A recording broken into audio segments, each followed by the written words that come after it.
my profound honor to be the first president in history to attend the March for Life.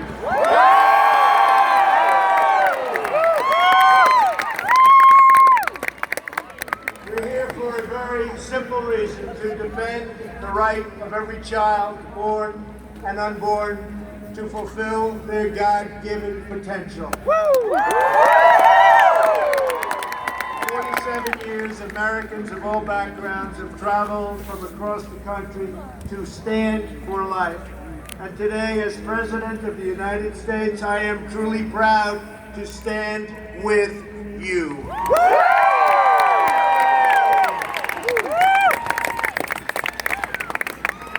I want to welcome tens of thousands, this is a tremendous turnout, tens of thousands of high school and college students who took long bus rides.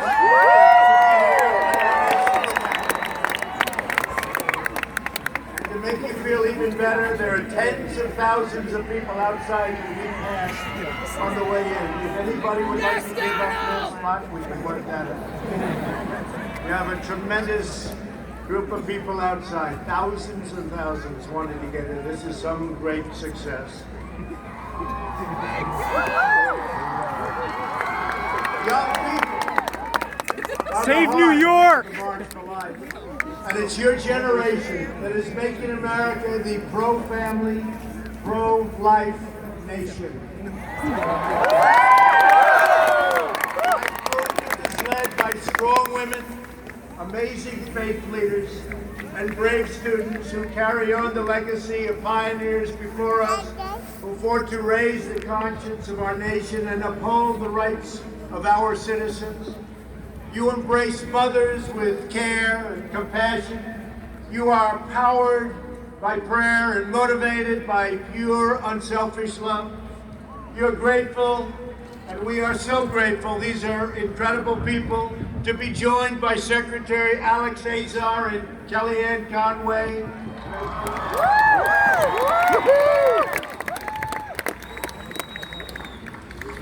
And thanks also to Senators Mike Lee and James Lankford, who are here.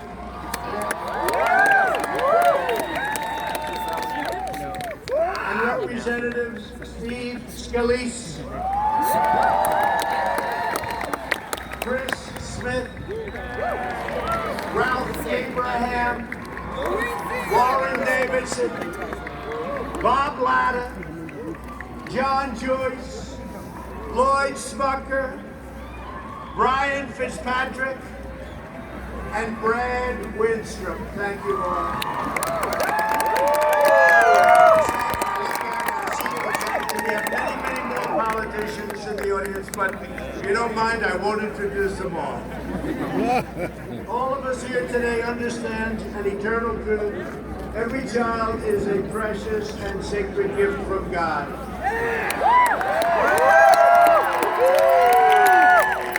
Together we must protect, cherish, and defend the dignity and the sanctity of every human life. When we see the image of a baby in the womb, we glimpse the majesty of God's creation. Good. When we hold a newborn in our arms, we know the endless love that each child brings to a family. When we watch a child grow, we see the splendor that radiates from each human soul. One life changes the world.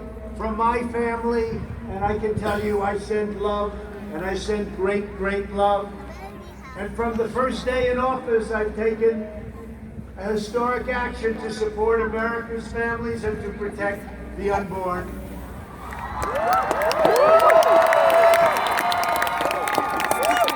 And during my first week in office, I reinstated and expanded the Mexico City policy, and we issued a landmark pro-life rule to govern the use of Title X taxpayer funding. I notified Congress that I would veto any legislation that weakens pro-life policies or that encourages the destruction of human life.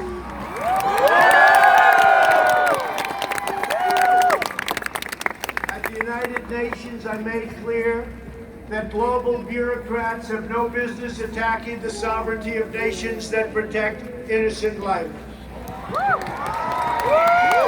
Unborn children have never had a stronger defender in the White House. And as the Bible tells us, each person is wonderfully made. We have taken decisive action to protect the religious liberty. So important, religious liberty has been under attack all over the world, and frankly, very strongly attacked in our nation. You see it better than anyone, but we are stopping it, and we're taking care of doctors, nurses, teachers, and groups like the Little Sisters of the Poor.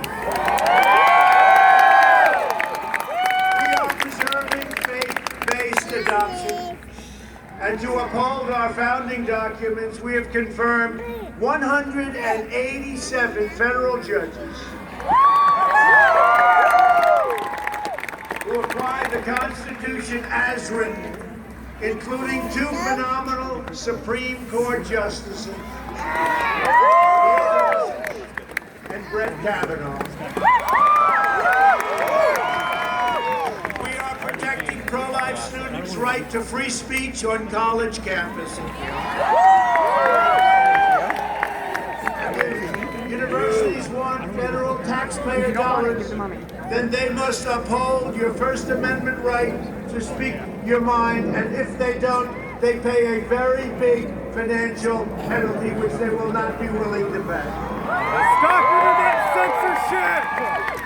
Sadly, the far left is actively working to erase our God-given rights, shut down faith-based charities, ban religious believers from the public square, and silence Americans who believe in the sanctity of life. They are coming after me because I am fighting for you, and we are fighting for those who have no voice, and we will win because we know how to win.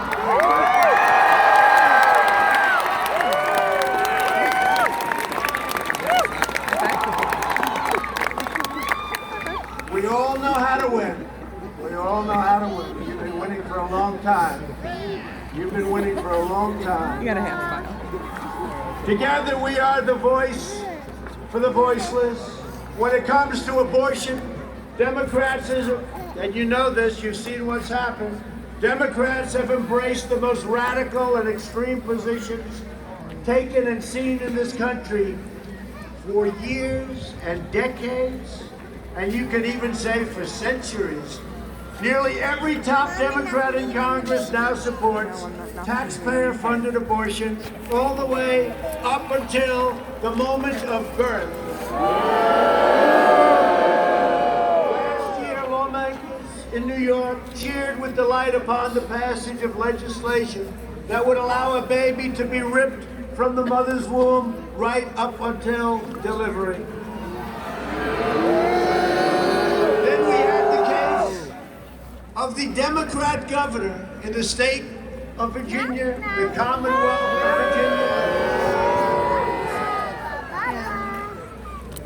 And we love the Commonwealth of Virginia, but what is going on in Virginia?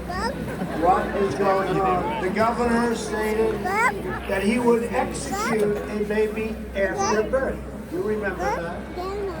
Senate Democrats even blocked legislation that would give medical care to babies who survive attempted abortion. And that's why I've called on Congress, two of our great senators here, so many of our congressmen here, and called upon them to defend the dignity of life and to pass legislation prohibiting late-term abortion of children who can feel pain in their mother's womb.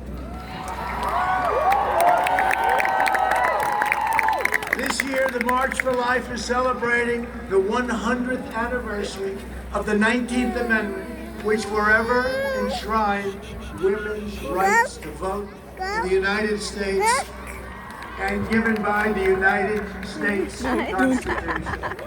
Such a big event.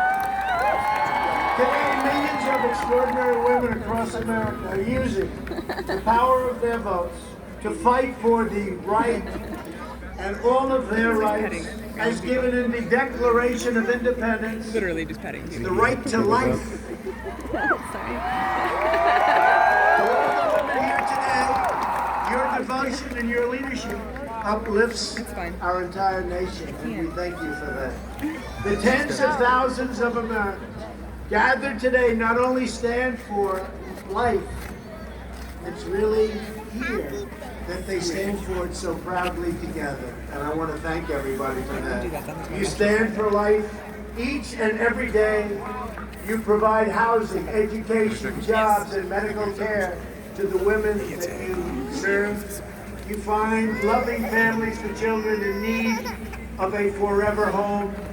You host baby showers for expecting moms. You just make it your life's mission to help spread God's grace. Here today, we celebrate you and we declare that mothers are heroes.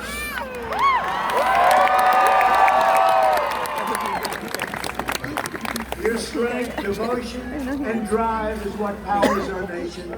And because of you, our country has been blessed with amazing souls who have changed the course of human history. We cannot know what our citizens, yet unborn, will achieve, the dreams they will imagine, the masterpieces they will create, the discoveries they will make.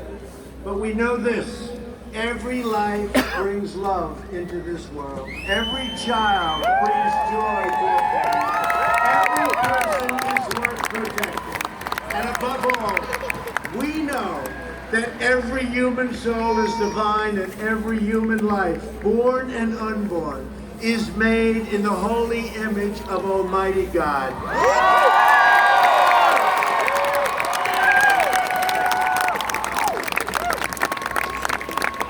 Together we will defend this truth all across our magnificent land. We will set free the dreams of our people. And with determined hope, we look forward to all of the blessings that will come from the beauty, talent, purpose, nobility, and grace of every American child. I want to thank you. This is a very special moment. It's so great to represent you. I love you all. And